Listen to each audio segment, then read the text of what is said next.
Six semester TSC 1 and 2 sociology ছাত্রছাত্রীদের উদ্দেশ্যে বলছি।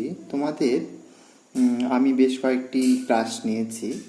আজকে তোমাদের যে টপিক রয়েছে তার মধ্যে থেকে আমি কনফ্লিক্ট থিওরিটা নিচ্ছি, অর্থাৎ দ্বন্দ্বতত্ত্ব। তো আজকে আমরা আলোচনা করব দ্বন্দ্বতত্ত্ব ও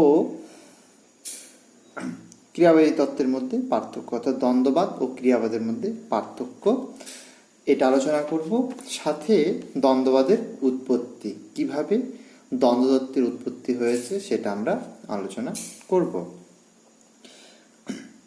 দ্বন্দ্ববাদ, দ্বন্দ্বকে সমাজের এক প্রধান বৈশিষ্ট্য হিসেবে গণ্য করা হয়। দ্বন্দ্ববাদীরা বলেন যে সমাজে সর্বদাই দ্বন্দ্ব সম্ভাবনা থাকে, অর্থাৎ দ্বন্দ্ববাদীরা সবসময় মনে করেন যে সমাজে সর্বদাই দ্বন্দ্বের সম্ভাবনা থাকে। আপাতত সংহতির আড়ালে ক্ষমতাসীন ব্যক্তি বা গোষ্ঠী নানা দমনমূলক কৌশলে তাদের কর্তৃত্ব বজায় রাখে। মূল্যবান, দুষ্প্রাপ্য ও কাম্য বস্তুর অসমবন্টনের ফলে নানা সামাজিক শ্রেণীর উদ্ভব কিন্তু ঘটে থাকে। অর্থাৎ মূল্যবান, যেটা যে জিনিসটা খুবই মূল্যবান, এবং দুষ্প্রাপ্য, যেটা খুব কম পাওয়া যায়, এই দুষ্প্রাপ্য কাম্য বস্তুর অসমবন্টন, মূল্যবান এবং দুষ্প্রাপ্য বস্তুর যে অসমবন্টন ঘটে, এর ফলে কি হয়, নানা সামাজিক শ্রেণীর উদ্ভব হয় বা গড়ে ওঠে।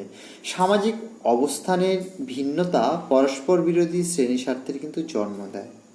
যতক্ষণ ক্ষমতাবান ও সম্পত্তিবান শ্রেণী অন্যদের উপর নিয়ন্ত্রণ বজায় রাখতে পারে, ততক্ষণ সমাজে শান্তি ও সংহতি বজায় থাকে। এই নিয়ন্ত্রণ বজায় রাখার এক অন্যতম হাতিয়ার হলো মতাদর্শ। আপাত দৃষ্টিতে যা সমগ্র সমাজের মতাদর্শ বলে মনে হয়, আসলে তা ক্ষমতাবানের শ্রেণী স্বার্থ বজায় রাখার একটি কৌশল মাত্র। যখন বঞ্চিত ও ক্ষমতাহীনের দল নিজেদের অবস্থা পরিবর্তনের চেষ্টা করে, তখনই কিন্তু দ্বন্দ্বের সূচনা ঘটে, আর দ্বন্দ্ব সামাজিক পরিবর্তনের জন্ম দেয়। এখন দ্বন্দ্ববাদ ও ক্রিয়াবাদের মধ্যে পার্থক্য।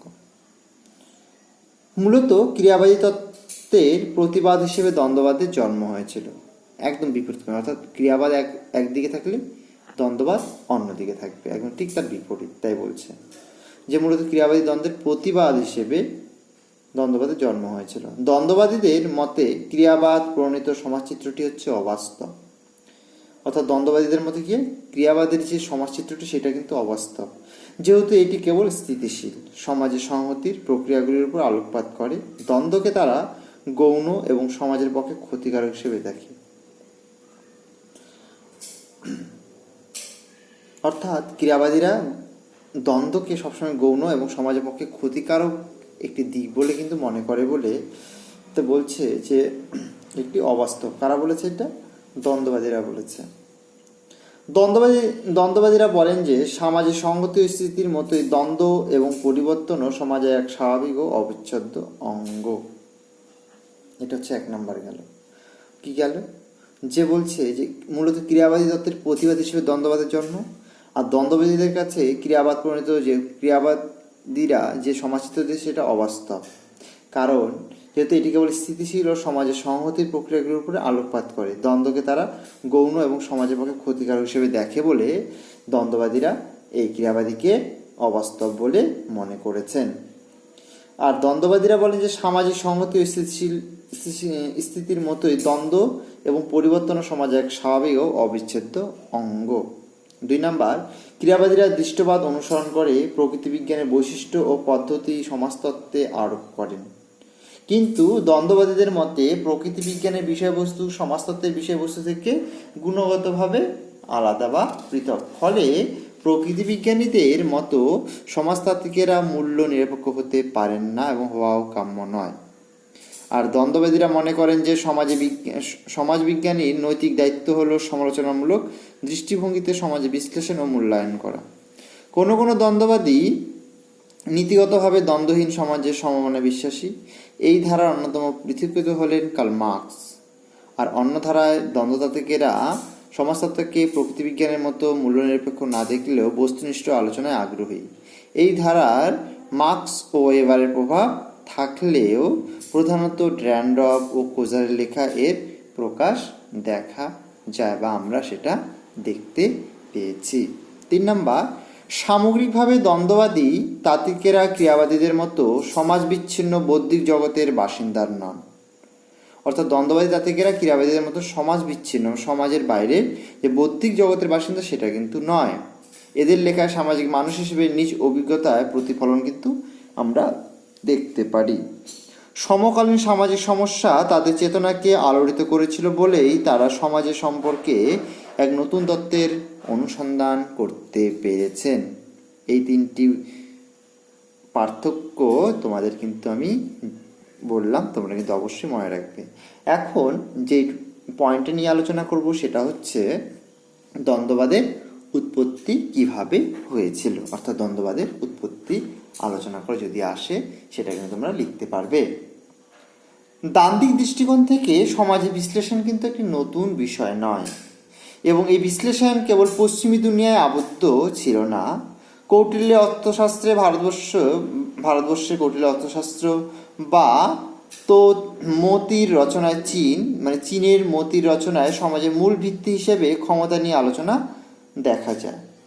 শাশ্বত গ্রিক দর্শনে যারা দ্বন্দ্বকে আলোচনার কেন্দ্রে স্থান দিয়েছিলেন তাদের মধ্যে উল্লেখযোগ্য হল হেরাক্লিটাস, সোফিস্ট সম্প্রদায়, গর্জিয়াস এবং পলিবিয়াস।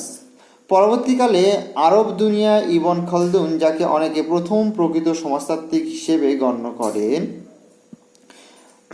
বলেন যে ক্ষমতা বলে শুধু নতুন রাষ্ট্রই গঠিত হয় না, দ্বন্দ্বের মধ্যে দিয়ে নতুন ধর্মেরও জন্ম হতে পারে। রেনেসাঁকালীন ইটালিতে ম্যাকিয়াভেলি